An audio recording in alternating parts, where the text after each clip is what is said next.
የማንነታችን ጉዳይ ማንነታችን ላይ ጉድለትም እንከንም ችግርም አልነበረም። ግን እንደ ወንጌላውያን አማኞች ማንነታችንን በሚገባ አጥርተን ያወቅነው አይመስልም። ወይም የሆነ ጊዜ ላይ አውቀነው ነበር፣ ገብቶን ነበር፣ ተረድተን ነበር፣ ኋላ ላይ ተረስቶናል። ወይም ደግሞ አስበንበት ኢንቴንሽናሊ ለዚህ ምድር ስለማይመች በዚህ ምድር የተፈለገውን ለመሆን ስለማይመች ሆነ ብለን ጥለነዋል የሆነ ቦታ። አለዚያም ደግሞ በተዘናጋንበት ጠላት ወስዶብናል፣ ተዘርፈናል፣ ተሰርቀናል። እናም ካላወቅነው እንወቀው፣ ከረሳነው እናስታውሰው፣ ከጣልነው እናንሳው፣ ከተወሰደብን እናስመልስና በልካችን እንኖር። በልካችን ማለት እግዚአብሔር ባደረገን በሰራን በዛ ሞዴል ገብተን ሞልተን እንኖር የሚል ነው። እንደው ስርዓት ያለው የማስታወሻ ደብተር ይዛችሁ እየጻፋችሁ ላላችሁ መሰጠው ትንሽ ማሳሰቢያ፣ የማንነታችን ጉዳይ የሚል ርዕስ ጽፋችኋል። እሺ፣ ሁለት ቃሎች ስለሆኑ ሁለቱን ቃሎች ከጻፋችሁ በኋላ እርግጠኛ ነኝ ባዶ ቦታ አለ፣ እዛ መስመር ላይ የቀረ ባዶ ቦታ አለ አይደል? ያንን ባዶ ቦታ እስከ ጥግ ድረስ በጥያቄ ምልክት እንድትሞሉት በአክብሮት ጠይቃለሁ። በጥያቄ ምልክት 100ም ይሁን 50ም ይሁን 40ም ይሁን 10ም ይሁን ያ መስመር እስከሚያልቅ ድረስ ከማርጂኑ ድረስ ከጫፍ ድረስ ጀስት ጥያቄ ምልክት ጥያቄ ምልክት ጥያቄ ምልክት ጥያቄ ምልክት ጥያቄ ምልክት እያደረጋችሁ ገጹን ሙሉት። ገጹን ሳይሆን መስመሩን። ይሄን የምልበት ምክንያት ስላለኝ ነው። ያንን ክፍል ያንን ገጽ በከፈታችሁ ቁጥር የማንነታችን ጉዳይ ምን ያህል አሳሳቢ እንደሆነ፣ ምን ያህል አጠያያቂና አነጋጋሪ ደረጃ ላይ እንደደረሰ ያስታውሳችኋል፣ ያሳስባችኋል። ይሄ ነገር እንድትሉ ያደርጋችኋል፣ ያደርገናል። እና ይሄንን ነው ላሳስባችሁ የምፈልገው። የወንጌል አማኞች ቤተክርስቲያናትን ገጽታ በጣም አሳሳቢ ሆኖ የታየው ሰው አንድ ጊዜ ያቀረበበት መንገድ በጣም ምን ልበላችሁ፣ እንደው ልብ ሰርስሮ የሚገባ የሚያሳዝን የሚያሳስብ፣ ቅድም እንዳልኩት ጥያቄ ምልክት በደንብ ስታዩት ይሄ ነገር ብላችሁ እንድትሉ ያደርጋቸዋል። እንዳልኩት አይነት በጣም በጥሞና እንድናስብ የሚያደርገን አባባል እና አቀራረብ ተጠቅሟል። አንድ ጊዜ ይሄ ሰው በአሜሪካን ሀገር ከታወቁ ትልልቅ የመንፈሳዊ ሴሚናሪዎች አንዱ ውስጥ አስተማሪ የነበረ ሰው ነው። የመጣበት አጋጣሚ በግብዣ በጥሪ ነው። የኢትዮጵያ ወንጌላውያን ቤተክርስቲያናት ህብረት የመሪዎች አገር አቀፍ የመሪዎች ስብሰባዊ ጉባኤ አሁን በአይሲ በሚባለው ፈረንጆች በሚሰበሰቡበት ቅጥር ግቢ በተደረገ ጥሪ ላይ እንዲያገለግል የመጣ ሰው ነው። ይሄ ሰው ከአሜሪካን ሀገር ነው የመጣው። መልኩ ህንዳዊ መልክ ነው ያለው፣ ግን በአሜሪካ ባህልና ቋንቋ ተወልዶ ያደገ ሰው እንደሆነ ያስታውቃል። እና ይሄ ሰው ከሰኞ እስከ አርብ ወይም ከማክሰኞ እስከ ቅዳሜ ግን ለ5 ተከታታይ ቀናት አስተማሪ ነበረ። የመጀመሪያው ክፍለ ጊዜ እሱ ነው። በየቀኑ የመጀመሪያው ክፍለ ጊዜ ጠዋት ከአምልኮ ከመዝሙር ከማስታወቂያ በኋላ ቀጥሎ የሚወጣው እሱ ነው። እና ይወጣና ፊቱን ወደ ህዝቡ ካዞረ በኋላ እንደምናችሁ ይላል፣ ሐዋርዩ ይላል። እና ህዝቡም ምላሽ ይሰጠዋል፣ ያው እንዳግባቡ እና ምላሽ ይሰጠዋል። ከዛ በኋላ ቆም ይልና if you say Jesus how are you ኢየሱስን እንደምነህ ብትሉት የሆነ ቦታ አግኝታችሁ እንዴት ነህ እንደምነህ ብትሉት he would have to say that I am fine with my head, but my body is sick. ኢየሱስን የሆነ ቦታ አግኝታችሁ እንዴት ነህ እንደምነህ ብትሉት well ራሴ ደህና ነው አካሌ ግን ታሟል ይላችሁ ነበረ ይላል። በየጠዋቱ ወጥቶ ከሰላምታው ቀጥሎ ይሄን ነው የሚለው። በጣም ባዘነ ፊት ነው እና የገባው ሰው በወቅቱ ብዙ የነበረ አይመስለኝም። እኔም ራሴ እየተደጋገም ነው እየጠየቅኩ የመጣሁት ምን ማለቱ ነው? ራስ ማን ነው? አካል ማን ነው? ኢየሱስ ክርስቶስ ይታመማል ወይ?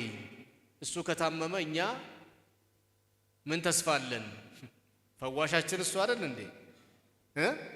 ስንታመም ፈውሰን የምንለው ፈዋሹ ራሱ ከታመመ እኛ ሁሌም ታማሚዎች ምን ተስፋ አለን? ኢየሱስ ይታመማል እንዴ?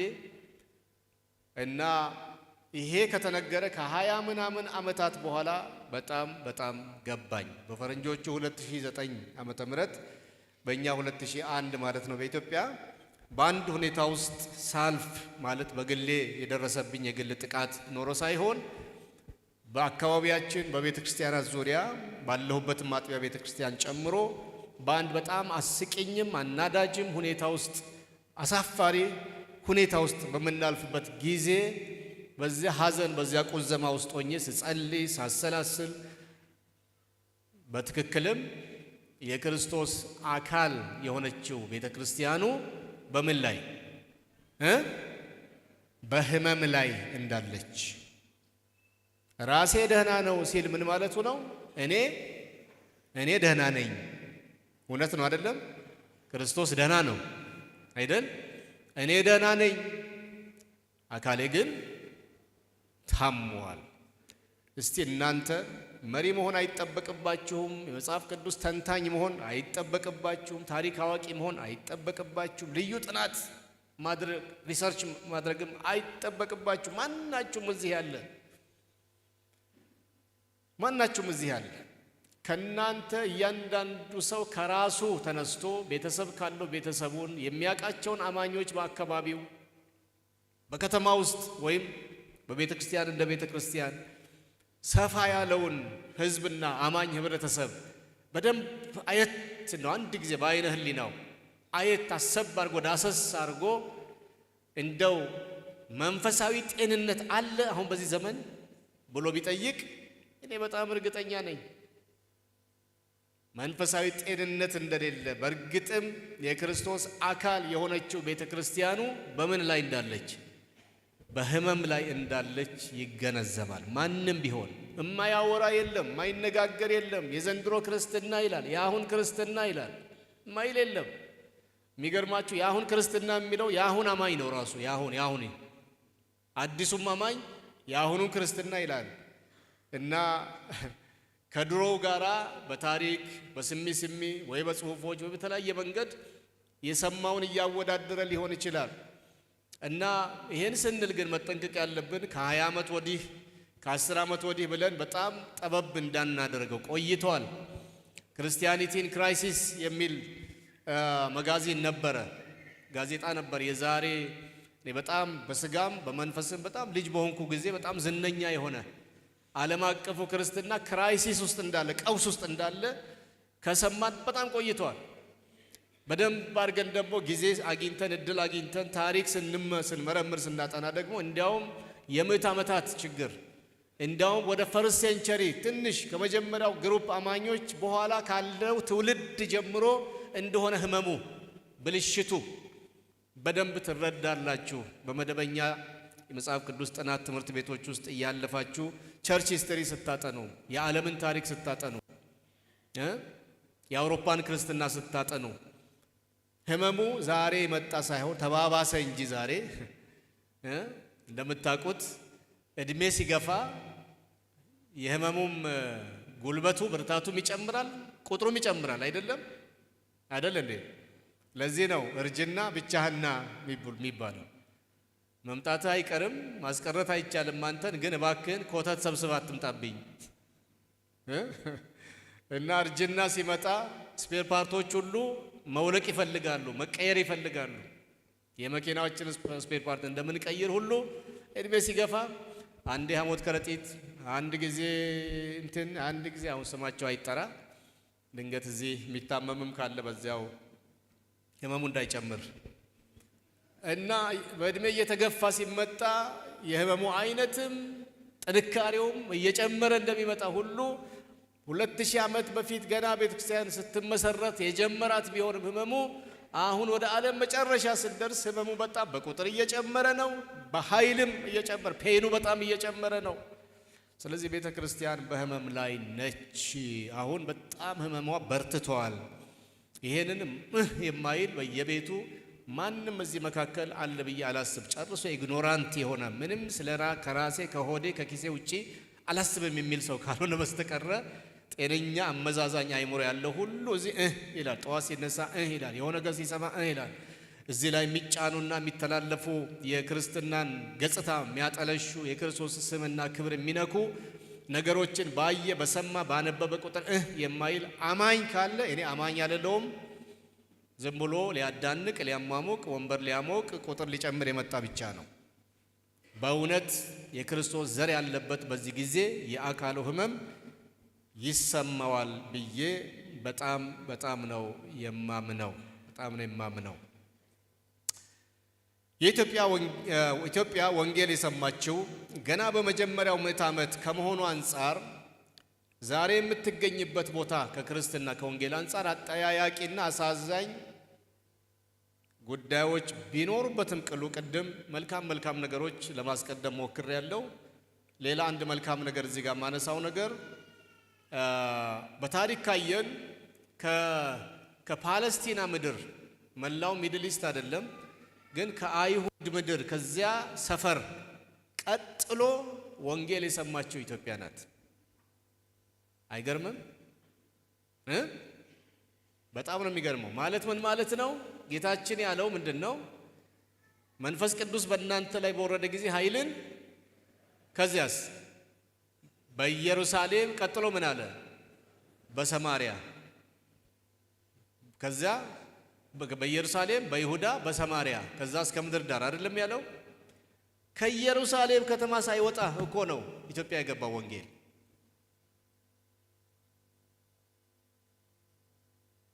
ወንጌላዊ ፊልጶስ ኢትዮጵያውን ጃንደረባ ካጠመቀ በኋላ ነው በመንፈስ በሮ ሰማሪያ ከተማ ተገኘ የሚለው አይደል? ስለዚህ ያቺ ጎረቤት ከተማ እንኳን ወንጌል የሰማችው ከኛ በኋላ ነው። እግዚአብሔር ከዚህች ሀገር ጋር ምን ጉዳይ ያለው ይሆን? ለምን አስቀደመን? ይሄን ያህል በኩር ለምን አደረገን? ስለዚህ ይሄ አንድ ትልቅ ደስ የሚል ዜና ነው። ቀዳሚ መሆናችን፣ ትኩረት መሳባችን በእግዚአብሔር ዘንድ በኩር እንድንሆን መታጨታችን፣ መታሰባችን ደስ አይልም? እግዚአብሔር ምን አጎደለ? መልስ ስጦኛ። እግዚአብሔር ምን አጎደለ? ምንም አላጎደለ። በጣም የተወደዳችሁ የተወደደች ምድር ሕዝብ ናችሁ፣ ሕዝብ ነን። እግዚአብሔር የተባረከ ይሁን። እስራኤሎች በምን ወደድከን ብለው እንዳሉት አይነት የኛ እዚህ ፖቨርቲው እያስጨነቀን ጦርነቱ ግጭቱ አለቅ ብሎን ማንሰራራት ማደግ ማበባቀቶ እየጠወለግን የት ጋ ነው እግዚአብሔር የወደደን ብንል ልክ እንደ እስራኤሎቹ እግዚአብሔር ግን ምን ይላል? ወድጃችኋለሁ፣ ወድጃችኋለሁ፣ ወድጃችኋለሁ። እልህኛም እንሁን ክፎችም እንሁን ጦረኞችም እንሁን ትዕቢተኞችም እንሁን ምቀኞችም እንሁን ቅናት ክፋትም ይኑርብን ይሙላብን ምንም ይበል እግዚአብሔር እሱ ብቻው በሚያውቀው ምክንያት ወዶናል። እግዚአብሔር ወዶናል እንበል እስቲ አንድ ጊዜ። ምንም እንሁን ምንም እናድርግ ምንም አናድርግ፣ ግን የሚገርማችሁ ነገር ሰማይን ስዳስስ ምድርን ስዳስስ ቀኝ ግራውን ሳይ እግዚአብሔር የወደደን ሕዝብ ነን። ከነ ድህነታችን ከነ ችግሮቻችን የሚገርማችሁ ነገር እግዚአብሔር ይወደናል።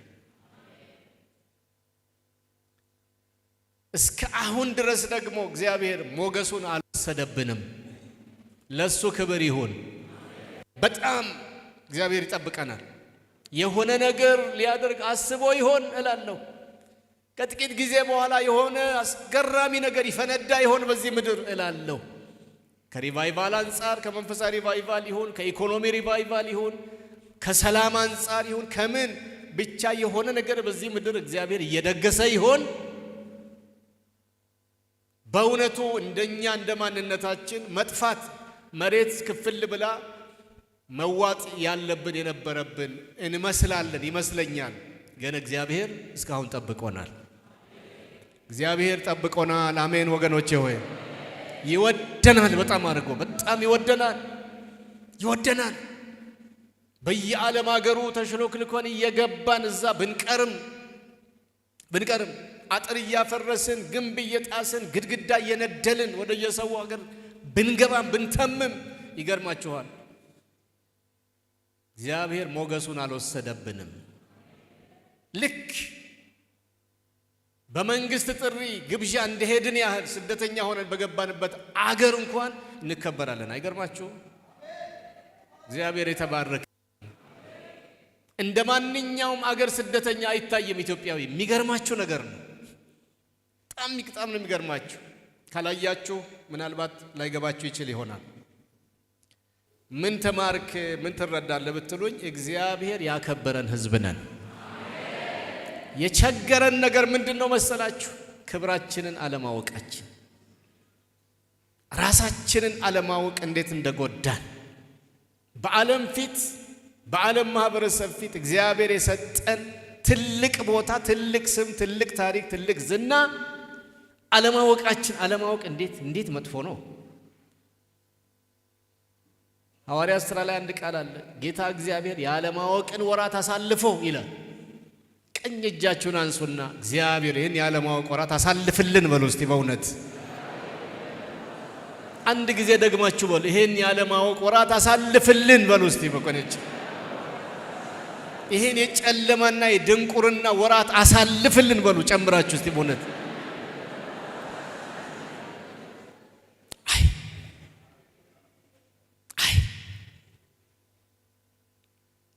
ወንጌል አማኝነታችን የክርስቶስ መሆናችን ትልቅ ነገር መሆኑ እንደተጠበቀ ሆኖ ነው ምላችሁ። እንደ ኢትዮጵያውያንም እንኳን ራሳችንን እንደምናውቀው አይደለም ዓለም የሚያውቀን። ትልቅ ቦታ ነው ያለን፣ ግን አልገባንም። እንዴት ያሳዝናል። ወደ ሐሳቤ ልመለስ። ወንጌል በመጀመሪያ የሰማን ህዝብ ነን።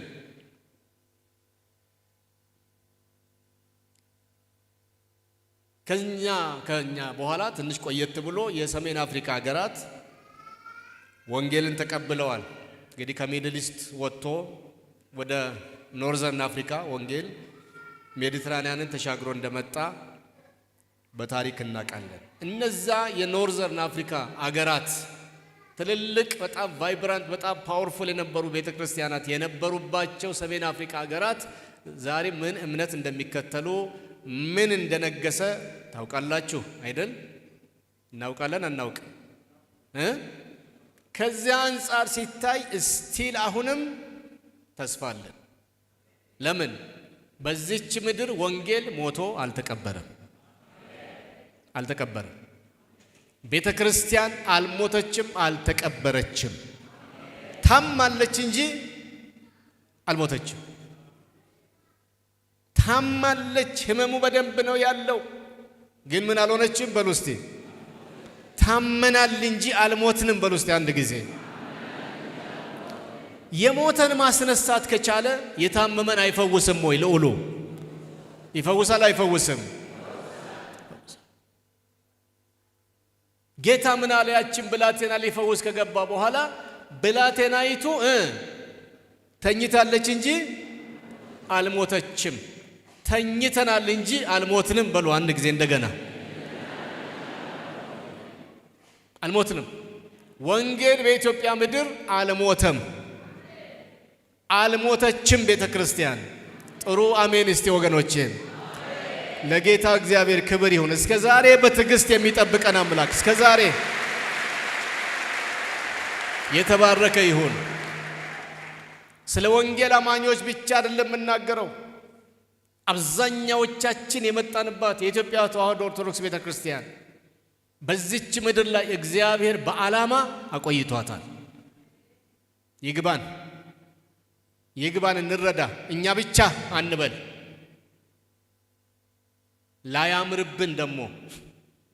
ላያምርብን እኛ ብቻ አንበል። ተስፋ አለ። ልጅቱ ተኝታለች እንጂ አልሞተችም። ቤተ ክርስቲያን ተኝታለች እንጂ አልሞተችም። በጣም ደስ የሚሉ የሚያበረታቱ እድሎች ገና አልተሟጠጡም፣ ከፊታችን አሉ። አሳሳቢ ጎኑን ግን ማውሳት፣ መነጋገር በግልጽ አስፈላጊ ነው። ምክንያቱም በ1912 ወይም 02 ታይታኒክ የምትባል መርከብ ከእንግሊዝ ተነስታ ሰሜናዊ ካናዳ ጫፍ ላይ ደርሳ ከግግር በረዶ ጋር ተጋጅታ ከ900 በላይ ሰዎች የሞቱበትን ታሪክ ያነበባችሁ ታውቃላችሁ። ሄዳ እስከምትጋጭበት ደቂቃ ድረስ በስቴዲየሞቿ በስፖርት ማዘውተሪያ ትልቅ መርከብ ስለሆነች በስፖርት ማዘውተሪያ አዳራሾች ወይም ስቴዲየሞቿ ጨዋታዎች ነበሩ፣ ውድድሮች ነበሩ። በመዋኛዎቿ የሚዋኙ ነበሩ። በሆቴሎቿ የሚበሉ የሚጠጡ ነበሩ። በክለቦቿ የሚደንሱ የሚጨፍሩ ነበሩ። መርከቢቱ ግን እየሰመጠች ነበር። አዛዦቿ 6 ደቂቃ እስከሚቀራቸው ድረስ ሄዳ ለመላተም 6 ደቂቃ እስከሚቀራት ድረስ ወዴት እየሄደች ምን እያጋጠማት እንደሆነ እንኳን አይደለም ተሳፋሪ መንገደኛው፣ አዛዦቿ አያውቁም ነበረ። ተደጋጋሚ ሳይረኖች፣ ተደጋጋሚ ድምጾች ግን ነበሩ፣ ትሰጥ ነበረ። መረጃዎች ነበሯት። መሪዎቿም ከተራው መንገደኛና ተሳፋሪ ጋር ይጨፍሩ፣ ይበሉ፣ ይጠጡን፣ ይዝናኑ ነበረ። ኃላፊነት ነበረባቸው። ከ1200 በላይ የሚሆን ተሳፋሪ ከዚያ ሁሉ ሀብት ንብረት ጋር የማዳን አቅሙም ነበራቸው፣ ኃላፊነቱም ነበረባቸው። ግን አብረው እየሰመጡ ነበር። ለኢትዮጵያ ቤተ ክርስቲያን ያለኝ የሐዘን መልእክት ትክክል ነው። ቤተ ክርስቲያን በኢትዮጵያ ምድር ተኝታለች፣ ታማለች፣ ግን አልሞተችም። ህመሟን አውቆ ቅድም ከተነበበልን ምንድነው እሱ የዕለቱ ከነገሥት ላይ የተነበበው ክፍል እዛ ቦታ ላይ ሰለሞን ከጸለያቸው ጸሎቶች ታስታውሳላችሁ። ከቤተ መቅደሱ ምረቃ በኋላ ማንኛውም አይሁዳዊ ማንኛውም እስራኤላዊ በተበተነበት በምርኮኝነት በሄደበት አገር ቢታመም ከዚያ ቀጥሎ ያለው ነገር ህመሙን አውቆ ወደ አንተ ቢጸልይ ይላል። ምኑን አውቆ? የአሁኑ ጊዜ ቤተ ክርስቲያን ምእመን የምንለው ታችኛው ክፍል ብቻ ሳይሆን መሪ የሚባሉትም ጭምር ቤተ ክርስቲያን በህመም ላይ መሆኗን፣ መርከቢቱ እየሰመጠች የሆነ ያህል ሴንቲሜትር የሆነ ያህል ሚሊሜትር 1 ኪሎ ሜትር በሄደች ቁጥር እየሰመጠች መሆኗን እንኳን ህዝቡ መሪዎቿ አላወቁም፣ አያውቁም፣ ማወቅም አይፈልጉም። ወንበራቸውን ያመቻቻሉ። እንዴት ቤተ ክርስቲያንን፣ ወንጌልን፣ አመራርን መሰላል አድርገው ተጠቅመው የሚፈልጉት ቦታ መድረስ ነው ብዙ መሪዎች ህልማቸው። እዚህ መካከል ቅን መሪዎች እንዳሉ ሳይረሳ ህዝቡ ምእመን የሚባለው ክፍል መዘመር ካልሆነ በስተቀር ተሰብስቦ መበተን ካልሆነ በስተቀር ብዙ አሳሳቢ ነገር እንዳለ እየገባው እየተረዳ አይደለም። ምክንያቱም ከመድረክ ላይ የሚባለው አፏጭ፣ አጨብጭብ፣ ዝለል፣ ጨፍር፣ ደስ ይበልህ ብቻ ስለሆነ ትንሽ አሰባርግ፣ መንፈስን መርምር፣ ዘመኑን የሚል መልእክቱም ትምህርቱም ስብከቱም አሳሳቢ መልእክቶች ስለማይሰጡ አሳሳቢ መልእክቶች ከመጡ ህዝቡ ይቆዝማል፣ ተስፋ ይቆርጣል፣ እግሩን ይመልሳል ተብሎ ስለሚፈራ የጉባኤው ማነስ ደግሞ የመባ ማነስ ነው፣ የአስራት የገንዘብ ማነስ ስለሆነ አይነካም። ግን አንድ ነገር ልንገራችሁ፣ ሱነር ኦር ሌተር 20 ዓመት 30 ዓመት 50 ዓመት 100 ዓመት እግዚአብሔር ያውቃል። የኢትዮጵያ ቤተ ክርስቲያን ግን በመስመጥ ላይ ነች፣ ወይም በመስጠም ላይ። ሰማችሁኝ ወይ? ስንት ሰው ሰምቷል? ከሆነ ጊዜ በኋላ ወንድማችን እንደዚህ ባለ መድረክ ላይ ሲል ሰምቻለሁ እንድትሉ እማኝ እንድትሆኑ፣ ካልተመለስን ካልነቃን በስተቀር ካፒቴኖቹ መሪውን የያዝነው ፍሬኑን የያዝነው ከፊት ያለ ነው፣ ተሳፋሪ መንገደኛውን ጭምር ካልነቃ፣ ጭፈራው ብቻ ከሆነ ግብዣው፣ ስፖርቱ፣ መኝታው፣ መዝናናቱ ብቻ ከሆነ አንድ ቀን ሁላችንም እንደነግጣለን። ምን ሲሆን? ስትላተም፣ ከበረዶ ግግር ጋር ሄዳ ስትላተምና ከማትመለስበት ስትደርስ እናዝናለንና እግዚአብሔር አያድርግብን። ያንቃን በመንፈሱ አሜን በሉ እስቲ። ጭፈራው ቀነስ ሲበል፣ እልልታው ጥሩ ነው፣ ለጌታ ይገባዋል። ግን ቀነስ ሲበል ሌላ ነገር እንዳንሰማ ከልክሎናል። ዘመኑን እንዳንመረምር ከልክሎናል። መድረክ ላይ ያለ ውዝዋዜ፣ ጩኸት፣ ይሄ ኪቦርድ፣ ይሄ ድምፅ ማጉያ፣ ይሄ አዳራሽ መገንባት፣ ይሄ ቴክኖሎጂ ማሳደድ። እኔ አዳራሾች ሲሰፉ ደስ ይላል፣ ብዙ ህዝብ መግቢያ ላይ ግን ተሰርቶ የሚያልቅ አዳራሽ አይመስልም። ምክንያቱም ግድግዳውን መስተዋት ስታረጉ፣ ኮርኒሱን ስታረጉ፣ የቴክኖሎጂ ገጠማ ደግሞ ራሱን የቻለ በሚሊዮኖች የሚጠይቅ ከፊታችሁ ይመጣል።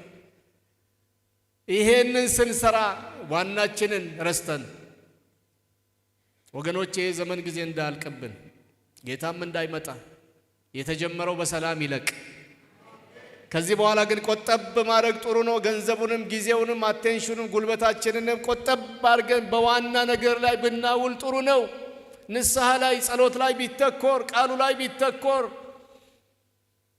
ተልኳችን ላይ ቢተኮር፣ ዋና ዋና ጉዳዮቻችን ላይ ብናተኩር። ከህመሞቻችን አንዱ ይሄ ነው። ውድድሩ አሁን መሬት ላይ ሆኗል፣ ህንፃ ላይ ሆኗል፣ መድረክ ማጋጌጥ ላይ ሆኗል። እኔ ነኝ ያለ ዘመናዊ ሌተስት የሆነ ቴክኖሎጂ መሳሪያ መድረክ ላይ አምጥቶ መግጠም ላይ ውድድሩ ማን ከማን ይበልጣል፣ የትኛው ቤተክርስቲያን ከየትኛው ቀድሞ ገጠመ ለመባል አሁን ውድድሩ እሱ ላይ ሆኗል። በዚች ድሃ አገር በቀን ሁለቴ ጠግቦ ማይበላ ህዝብ በሞላበት አገር አባቶቼ፣ መሪዎቼ እንደተዳፈርኩ አትቁጠሩ፣ ግን ይታሰብበት። ለምን ያላችሁ እንደሆነ መርከቢቱ ትንሽ በትንሽ በየቀኑ ምን እየሆነች ነው?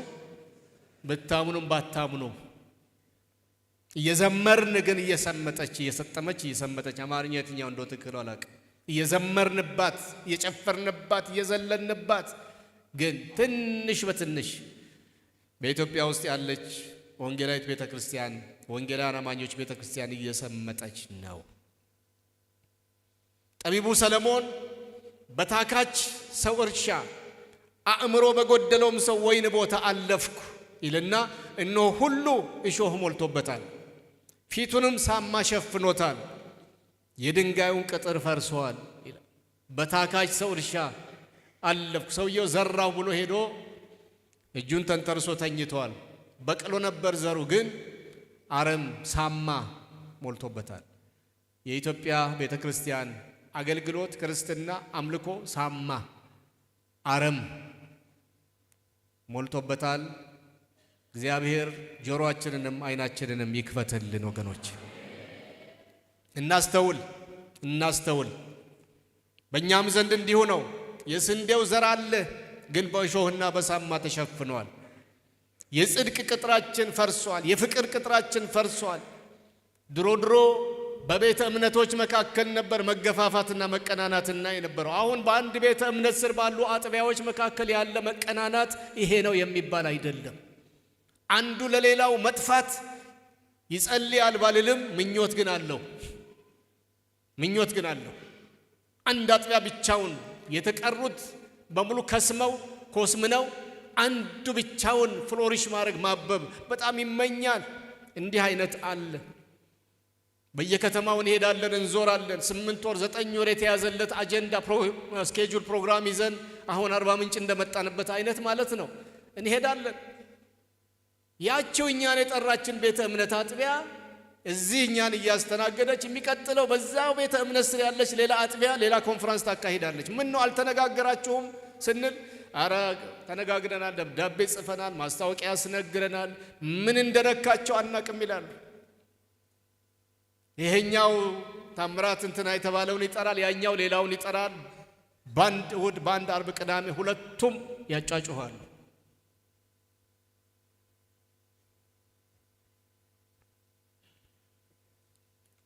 በአንዳንድ የውጭ ከተሞች ስናልፍ የአረሙን የሳማውን መጠን ነው ምነግራችሁ። ስናልፍ በአንዳንድ ከተሞች አጋጣሚ ሆኖ ቡና፣ ካፌ፣ መጠጫ ቦታ ይዘውን ይሄዳሉ። ቁጭ እንዳልን ከሌላ በዛ ከተማ ውስጥ ካለ ከሌላ ቤተ ክርስቲያን ሰዎች ይመጡና እንዲህ አይተው ወደ ኋላ ይመለሳሉ፣ አይገቡም። ለምን? ቀድሞ የገባ የማይፈልጉት የማይወዱት ቡድን አለ። ያለው መጠላላት ይሄ ነው የሚባል አይደለም። ሁሉም ግን ወደ ጸሎት ቦታ አምልኮ ቦታ ተመልሶ ኢየሱስ እወድሃለሁ ይላል። እሺ እኔንስ መውደድህ ጥሩ ነው፣ ያኛውንስ ስለሱ አገባኝ ምን አንተን እወድሃለሁ።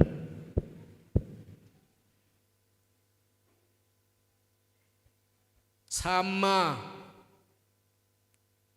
እሾህ፣ አረም፣ የፈረሰ ቅጥር፣ የፍቅር ቅጥር፣ የአንድነት ቅጥር እግዚአብሔር ያራሚ አለ እያለ ይጣራል። የፈረሰውን ቅጥር የሚጠግኑ ሰራተኞችን ይፈልጋል። በነቢዩ ሕዝቅኤል ዘመን ምድሪቱን እንዳላጠፋ በፈረሰበት በኩል የሚቆም አንድ ሰው ፈለግኩ አጣሁ እንዳለ ዛሬም እንደሱ የሚል ይመስለኛል። ዛሬ ተጋድሎ ለመሬት፣ ለህንፃ፣ ለሹመት፣ ለንዋይ፣ ለመድረክ፣ ለተአምራት ሆኗል። በአረም ስለተዋጠው የስንዴ ዘርና ስለፈረሰው ቅጥር የሚጸልይ የሚነጋገር የበኩሌን ላድርግ ብሎ የተነሳ ብዙ አላየሁም። እኔ አላየሁም። ወገኖቼ ስለ አባታችሁ ቤትና እርሻ በእርግጥ ይገዳችኋል። የምትነጠቅ ቤተ ክርስቲያን እንድትኖር እናንተም ከሚነጠቁት መካከል መሆን ትፈልጋላችሁ? እንግዲያውስ አብረን እንጩህ። በነህምያ መጽሐፍ ምሳሌነት መሰረት ሁላችንም ሰፈራችንን እናድስ፣ የፈረሰውን ቅጥር እንጠግን፣ ከእርሻውም ላይ አረሙንና ሳማውን እንንቀል። ምንድነው በአሁኑ ጊዜ ያለው አረም? ምን እንበላቸው? በምን ስም እንጥራቸው? እስቲ እነዚህ ልንገራችሁ። የአስተምሮ መዛባት በአሁኑ ጊዜ ኢትዮጵያን ቤተክርስቲያን በመላው ዓለም በተለይ ከ20 ዓመት ከ15 ዓመት ወደዚህ በየመድረኮቻችን የሚሰጡ ትምህርቶች፣ የሚሰበኩ ስብከቶች፣ መዝሙሮቹም ጭምር አሳሳቢ ናቸው። ወንጌላዊ አይደሉም፣ መጽሐፍ ቅዱሳዊ አይደሉም። ሁሉም አልፎ አልፎ ወንጌል አለባቸው፣ አልፎ አልፎ የክርስቶስ ስም ይጠራባቸዋል እንጂ ትንሽ ወልፈጥ ያሉ ናቸው፣ ትንሽ ገንጠል ያሉ ናቸው። የስተት አስተምሮ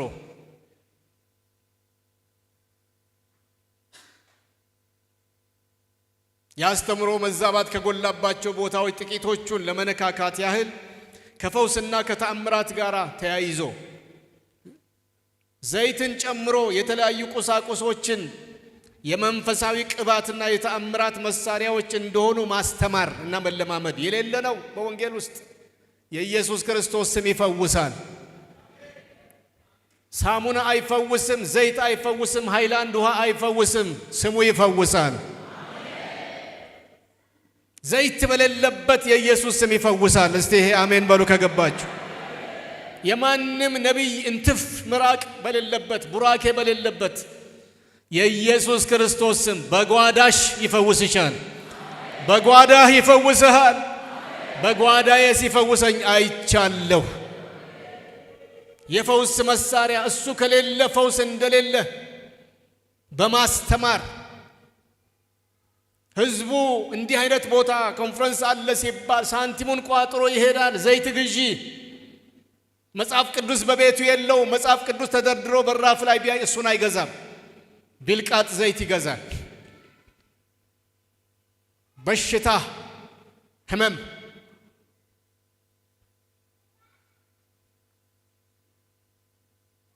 በጋብቻና ፍቺ ዙሪያ በአጠቃላይ ጾታዊ ግንኙነት ላይ ግልጽ የሆኑ አዲስ ኪዳናዊ መርሆችን የጣሰ ትምህርት ይሰጣል። ወጣቶች በፍቅር መተሳሰብ ሲጀምሩ አብረው እንዲተኙ ይበረታታል ከጋብቻቸው በፊት። በኋላ ከተጋባችሁ በኋላ በግብረ ሥጋ ግንኙነት ባትስማሙ ከምትፋቱ ቀድማችሁ ተሞካከሩ ይሏቸዋል። የእግዚአብሔር ቤት በምንዝርና ተሞልቷል። የእምነት እንቅስቃሴ ትምህርቶች ቁሳዊ ብልጽግናን የመንፈሳዊነት መለኪያ አድርጎ ማስተማር። መደህየት የለብህም፣ ማጣት የለብህም። ክርስቲያን መበልጸግ ነው ያለበት። ሀብታም ነው መሆን ያለብህ። መደህየት አትችልም ከሆነ እምነት ደካማ ነው ወይም ክርስቶስን አላመንክም አላገኘኸውም እየተባለ የእምነት እንቅስቃሴ ቁሳዊ ብልጽግናን የመንፈሳዊነት መለኪያ አድርጎ ማስተማር፣ ስነ ክርስቶስን አስመልክቶ ስነ ሰውን አስመልክቶ ወዘተርፈ የሚሰጡ ትምህርቶች ዘመም ያሉ ናቸው፣ ግን ብዙ ሰው አያስተውላቸውም። ሁለተኛው ህመም የጸጋ ስጦታዎች አጠቃቀም ችግርና የጸጋ ስጦታዎችን ለግል መጠቀሚያ ማድረግ እየተስፋፋ ነው። ሃይ የሚለው ገደብህን እየጣስክ ነው፣ እዚህ ጋር ቆም በል የሚል ደፋር መሪ አላየሁም፣ አልሰማሁም። እኔው በኩሌ የመንፈስ ቅዱስ ጸጋ ስጦታዎች አጠቃቀምን አስመልክቶ ማሰብ ትችላላችሁ። በተለምዶ 12ቱ ከሚባሉት የጸጋ ስጦታዎች መካከል በተለይ የእውቀት ቃል መገለጥ የሚባለው፣ የእምነት ስጦታ፣ የመፈወስ ስጦታ፣ ትንቢት፣ ልሳን፣ እነዚህ የመሳሰሉት በአሁኑ ጊዜ መነገጃ መሸቀጫ ሆነዋል፣ ሸቀጥ ሆነዋል። እጅ ጫና አድርጎ በላምጣ ገንዘብ፣ አንድ የትንቢት ቃል ተናግሮ አምጡ ገንዘብ፣ አንድ የፈውስ መልእክት አስተካክሎ ተፈወሰም አልተፈወሰ ገንዘቡን አምጣ ቀድመ ሆነዋል። የእነዚህ ስጦታዎች ትክክለኛ ትርጉማቸውን ካለመረዳት ጀምሮ አጠቃቀማቸው ላይ አለማወቅ ብቻ አይደለም፣ ድፍረት፣ በጣም ኃይለኛ ድፍረት በተመላበት መንገድ ለንግድ እየዋሉ ነው። እግዚአብሔር ይድረስልን፣ ይድረስልን ወገኖች፣ ጣልቃ ይግባ። መሪዎች ፈርታችኋል አውቃለሁ። ምክንያቱም እዚህም ያ ብዙ ከትውልዱ አብዛኛው ተመለስ ቢሉ ስለማይመለስ ነገር ከምንጎረጉር ብላችሁ መሪዎች በፍርሃት ዝም ብላችኋል። የአቅሜን ያህል ልናገር። እዚህ ያላችሁ ሁላችሁም አድምጡ። ስህተት ነው፣ ስህተት ነው። ጸጋ አይሸጥም። በነፃ ተቀበልን፣ በነፃ እንሰጣለን። ክብር ለጌታ እግዚአብሔር ይሁን። በነፃ ሰጥቶናል፣ በነፃ እንሰጣለን።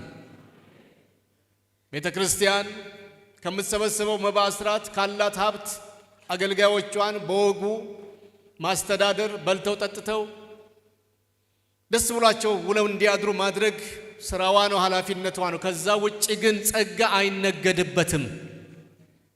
የሚያምን ይድገምና ይበል እስቲ፣ ጸጋ አይነገድበትም። በጸጋ መነገድ መጽሐፍ ቅዱሳዊ ነው በሉ። አይፈቀድም፣ አይፈቀድም፣ አይፈቀድም፣ አይፈቀድም። ሶስተኛ ትኩረት ከሰጪው ላይ ተነስቶ በስጦታዎች ላይ ከመቼውም በላይ በአሁኑ ጊዜ ተአምራቶችና ተአምራት ይሰራሉ የሚባሉ ሰዎች ራሳቸው ከእግዚአብሔር በበለጠ ይመለካሉ። ልዩ ትኩረት፣ ልዩ ክብር፣ አድናቆትና ውዳሴ ይቀርብላቸዋል። ሽርጉድ ይላል፣ ጎንበስ ቀና ይላል። ጸጋ አለው ጌታ ይጠቀምበታል የሚባል ሰው ጫማው ይሳማል፣ ጉልበቱ ይሳማል። እንትፍ በልብኝ፣ በጣትህ ንካኝ፣ እፍ በልብኝ ይባላል። ይሄን ጉባኤ መርቃለሁ። እግዚአብሔር ራሱ እፍ ይበልባችሁ። የሰው ምራቅ አይደለም፣ የሰው ፍታ አይደለም። የሰው እጅ አይደለም። ስተት ነው፣ ነውር ነው። እግዚአብሔር በዚህ ልክ መረሳት የለበትም፣ መናቅ የለበትም።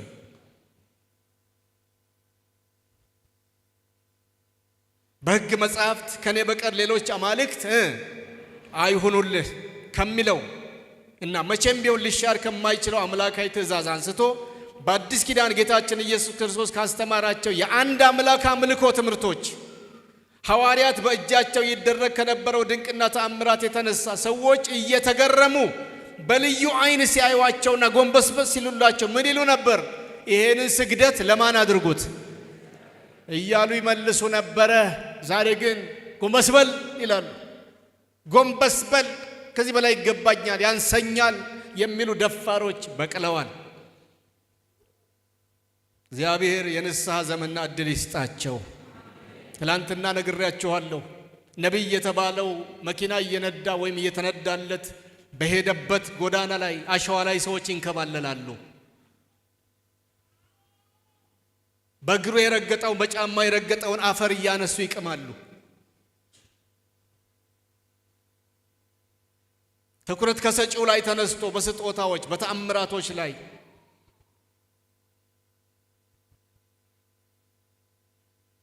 አራተኛ የቤተ ክርስቲያን ሕመም፣ የቤተ ክርስቲያን ግንጠላ በየቦታው በመትከል ስም፣ በመባዛት ስም፣ በራእይ ስም አካሉ እንደ ዶሮ ብልት እየተቆራረጠች ነው። ግን ይሄን ደፍሮ በመድረክ ላይ የሚገስጽ እናቆም የሚል ወየው ምን እየሆንን ነው ብሎ የሚያለቅስ ብዙ አይታይም። ከፈተ፣ አስመረቀ፣ አለቀ። ከዚያ በኋላ የአንድ ሳምንት ወሬ ነው። ምን እየሆንን ነው ብሎ የሚጠይቅ ተሰብስቦ የለም። የሚቆረጠው የማን አካል ነው? እስቲ በሏ የማን ነው? እና አያመውም? እሾህ ብንወጋ አያመንም? ጥፍራችንን ስንቆርጥ ምላጩ ልፍ ቢል አያመንም? እንዴት ነው እኛ ትንሿ ህመም እያመመን ክርስቶስ ግን ጥል ሲል በአካሉ እንዴት ነው የማያመን? አካሉ አይደለንም እንዴ? ለምን አያመንም? መቼም ዋና በሆኑ አስተምሮች ልዩነት ከተፈጠሩ የአደጋውን ንዝረት በሚቀንስ መንገድ በቀስታ መለየት ግድ ቢሆንም መለያየትና መከፋፈልን እንደ አምልኮ መያዝ፣ እንደ ዘይቤ መያዝ ግን እጅግ በጣም ያሳዝናል። እኛም በዚህ ሁኔታ በአሁኑ ጊዜ ለቁጥር በሚያታክትና አንገት በሚያስደፋ ልክ ተባዝተናል። ይህን ቤተ ክርስቲያንን የማዋከብ አዙሪት ከተሰጡ ስሞች አንዱ ቤተ ክርስቲያን ተከላ ወይም ራእይ የሚል ነው። ግን ውሸት ነው፣ ስተት ነው። ቤተ ክርስቲያን ባለበት በተተከለበት አይተከልም። ወንጌል ባልተዘራበት ጫካ ደን መንጥሮ ተራራ አፍርሶ ያልሰማ ሕዝብ ባለበት ሄዶ የሚሰብክና የሚተክል ጀግና ከተገኘ በጸሎታችን እንከተለዋለን። ግን አይፈልግም። ሁሉም የሞቀ ከተማ ይፈልጋል። ቢዝነስ ያለበት ከተማ የሆነ ያህል ሰው ግራ ጋብቶ አውጥቶ ተከልኩ ይላል። ተከላ ሳይሆን ግንጠላ። በእውነት ይህን ስትሰሙ የህመም ፊት እንኳን ፊታችሁ ላይ አላይም። እንደው የመታመም የሚል ብዙ ህዝብ ላይ አላይም። ሰውየው እንዳለው ክርስቶስ በአካል እዚህ ፊታችን ቢቀመጥ በጣም እርግጠኛ ነኝ ፊቱ ጭምድድ ብሎ እያለ ወይ እዚህ ቆሞ ቢናገር በጣም ያሳዝናል። ቤተ ክርስቲያን መክፈት ይላሉ። እኔ መክፈት አለለው መክተፍ ነው ምለው። መክተፍ ትንንሽ አርጎ መቆራረጥ። እዚህ ጋር ተገነጠለ ወጣ የሚለው ብቻ አይደለም መወቀስ ያለበት። የተወጣበት ራሱ ውስጡ ጤነኛ ነው ወይ? ሰዎች ለምን መገንጠል ይፈልጋሉ? ለምን መከፈል ይፈልጋሉ? ነባሩ ቤተ ክርስቲያን ራእዩ ትኩረቱ ምንድን ነው? እግዚአብሔር ሥራ ይሰራል፣ ወንጌል ይሰበካል፣ ትውልድ ይተካል፣ በልጆች በሕፃናት ላይ ትኩረት ተደርጎ ይሰራል። ወንጌል ዋና አጀንዳ ነው። ሰዎች እግዚአብሔር በሰጣቸው ጸጋ እንዲያድጉ ይፈቀድላቸዋል። ትንንሾች ይደመጣሉ። እነዚህ በሌሉበት ሁኔታ አንዳንዶቹ መገንጠል ቢያምራቸው አይፈረድባቸውም። በዛም አለ በዚህ ግን የክርስቶስ አካል እየተገነጣጠለ አካሉ እየታመመ ነው። አቆማለሁ፣ አይዟችሁ፣ ትንሽ ደቂቃ ትንሽ ነገሮች ላንሳ፣ አቆማለሁ። አምስተኛ የመሪዎች ግጭትና ለእርቅ እምቢተኝነት፣ ሌላው የክርስቶስ አካል ህመም። መሪዎች ይጋጫሉ፣ የጉድ ይጋጫሉ፣ ይጣላሉ፣ ይጋጫሉ። ጊዜያዊና አነስተኛ የሆነ በውይይት በምክክል ሊፈታ የሚችል ግጭት የትም ይፈጠራል፣ የትም ይኖራል። ከዚህ ነፃ መሆን አንችልም ሰዎች ስለሆነን። ግን በዛ ልክ አይደለም። ይጋጫሉ፣ አንዴ አይጋጩ እንጂ ከተጋጩ ጉዳዩ የሚያልቀው በፍቺ ነው። እርቅ የሚባል ይቅርታ የሚባል ንስሐ የሚገባል መሪዎች ጋር አይታሰብም። ምእመኑ ነው ንስሐ እንዲገባ የሚመከረው። ባልና ሚስት ሲጣሉ ነው ታረቁ የሚባሉት። መሪዎች ሲጣሉ አይታረቁ። እነሱ ከሚታረቁ ቤተ እምነቱም አጥቢያውም ለሁለት ይከፈላል፣ መንጋ ይበተናል። መሪዎች አይታረቁም።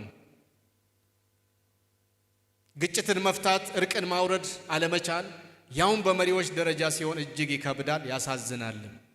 በእኛም ዘንድ ባለፉት አያሌ ዓመታት በታዩ ትልልቅ ግጭቶችና አለመግባባቶች የታዘብነው ልባችን የደማበት ክስተት ልማድ እንዳይሆን ግልጽ ውይይትና ንስሐ ያስፈልገዋል።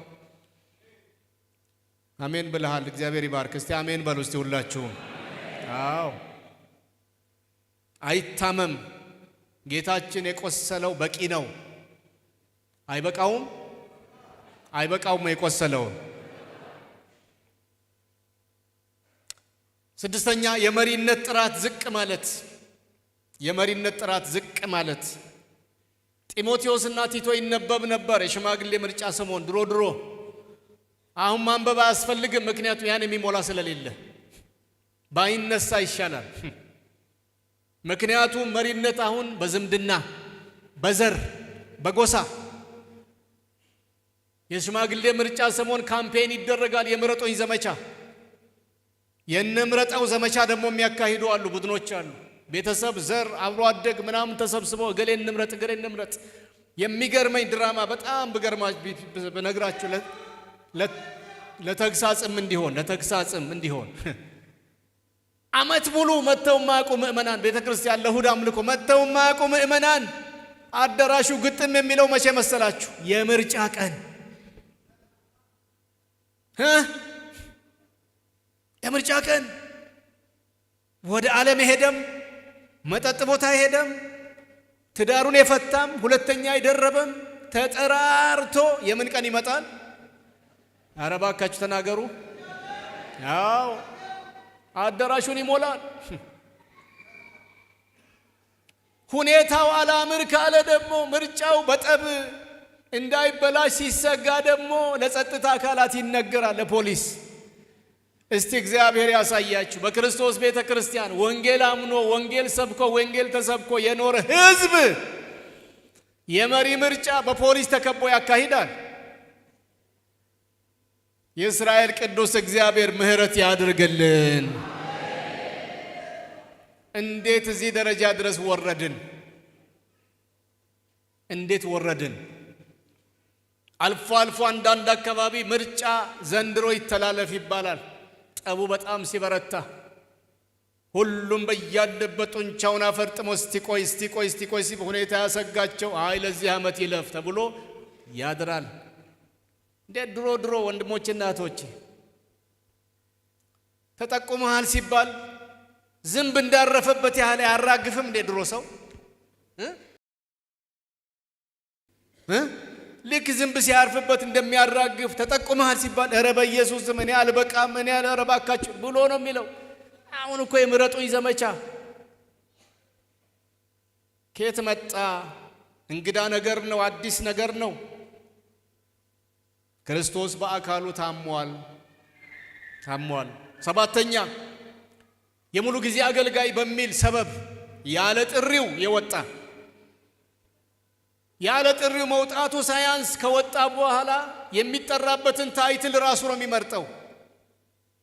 እንትን በሉኝ በየቦታው በተለይ ከአገር ውጪ በዞርኩባቸው ዓለማትና ከተሞች ስራ ለመሸሽ። ምክንያቱም እንደ አገር ቤት አይምሰላችሁ፣ ስራ ድብን ያደርጋል፣ ያደክማል በጣም ውጭ ሰርቶ ውሎ ማታ ገብቶም ቤቱ ሰራተኛ ያለው እሱ ነው የሚሰራው። እንዲህ ካለ ድካም ለመላቀቅ ሰዎች ተጠርቻለሁ ብሎ ይወጣሉ ለወንጌል። ከሳምንት እስከ ሳምንት ቃሉን አነቡም አይጸልዩም። ቢዝነሳቸው አይደለም። እሁድ ዕለት ክራቫታቸውን አሳምረው መጥተው ይቆማሉ። ይሄ ሙዚቃ ይደለቅላቸዋል። አሜን በሉ፣ ሃሌሉያ በሉ፣ አጨብጭቡ፣ ቁጭ በሉ፣ ብድግ በሉ። ከዛ ያለፈ አንድ ቁም ነገር ለህዝቡ ሳይሰጡ ቀኑ ያልቃል። ግን የፓስተርነት ስም፣ የነብይነት ስም፣ የሐዋርያነት ስም ራሳቸው የመረጡትን የስም አይነት ቆቡን አጥልቀዋል። ታሟል ክርስቶስ በአካሉ የሰማችሁ ነው።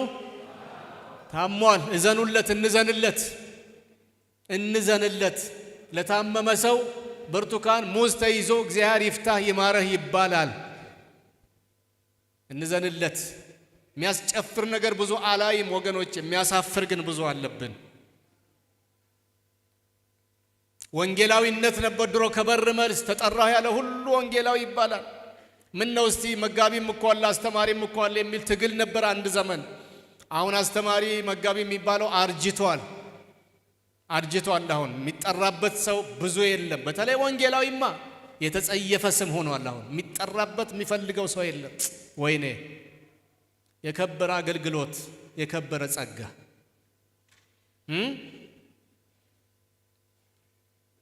ፓስተር በሉ ነበር አንድ ሰሞን ትግሉ። አሁን ፓስተርነት ተበላ፣ ስኳሩ አለቀ። ነብይነትም ትንሽ አረጃውን ሐዋርያነት። ከዛ ደግሞ ምንድነው የሚባለው? አለ የሚቀጥል ቢሾፕ፣ ሌላስ ማን ኦፍ ጋድ፣ ሌላስ ይቀጥላል። መቆሚያ የለውም። አሳፋሪ። ቤተ ክርስቲያን ማህበረ ምእመናኑ የበላይ መሪዎች መዝነው ጸጋው ምንድነው ስጦታው ምንድነው የት ጋር ነው ብለው መዝነው አይተው እግዚአብሔር የሰጠ ጸጋ ይሄ ነው ብለው ሲሰይሙ ደስ ይል ነበር ድሮ። አሁን ራሱን ቆቡ የመረጠውን ቆብ አንስቶ አናቱ ላይ ያደርጋል።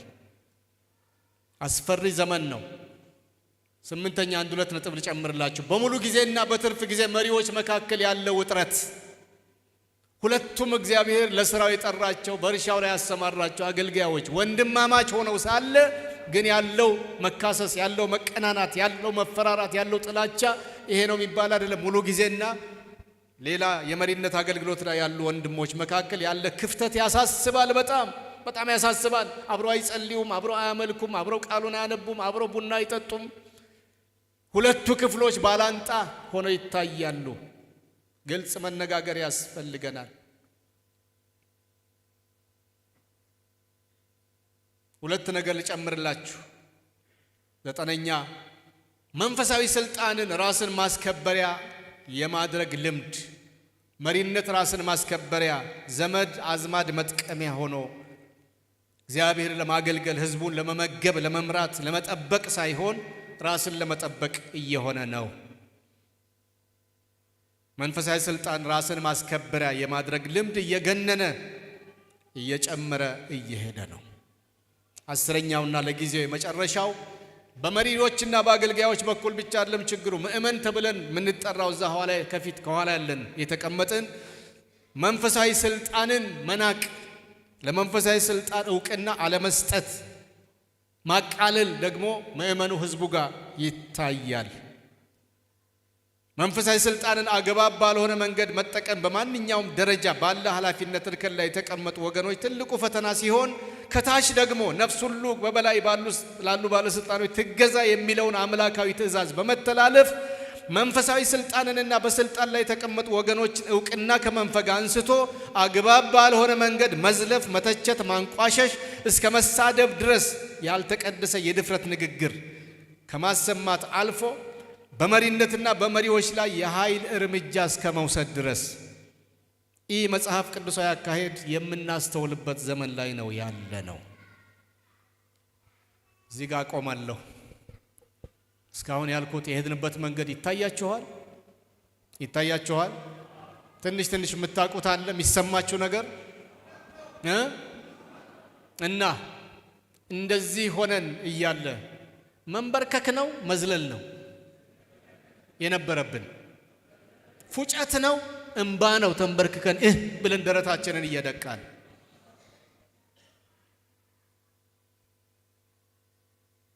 ከትልቅ ይቅርታ ጋር 5 ደቂቃ ብቻ እዚህ ጋር ደቂቃ ይዛለሁ 5 ደቂቃ ብቻ ቦታው መሬቱ ለመንበርከክ አይመችም አቃለሁ የምትችሉ ከቻላችሁ ካልቻላችሁ ግን ቆማችሁ ተቀምጣችሁ እግዚኦ እንበል እስቲ እግዚኦ አካልህን ፈውስ አካልህ በህመም ላይ ናትና ፈውስ የምትችሉ ከጤንነትም አኳያ ከመሬቱም አለመመቸት አኳያ ግዳጅ አይደለም ወገኖች የምትችሉ ብቻ 5 ደቂቃ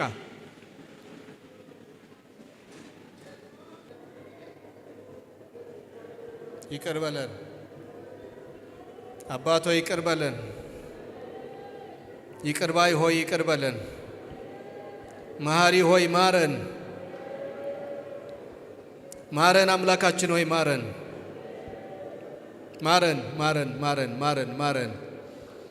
ይቅር በለን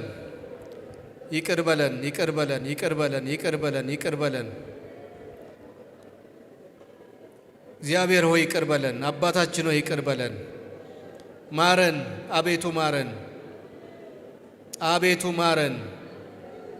አቤቱ ማረን ትዕቢታችንን ይቅር በል ክፋታችንን ይቅር በል አመጻችንን ይቅር በል ራስ ወዳድነታችንን ስግብግብነታችንን ይቅር በል አልጠግባይነታችን ይቅር በለን አምላካችን ሆይ ማረን በዚህ በተቀደሰ መቅደስ በተቀደሰ መድረክ ላይ ስለተናገርነው የሐሰት ቃል የሐሰት ትንቢት የሐሰት መገለጥ ይቅር በለን አምላካችን ይቅር በለን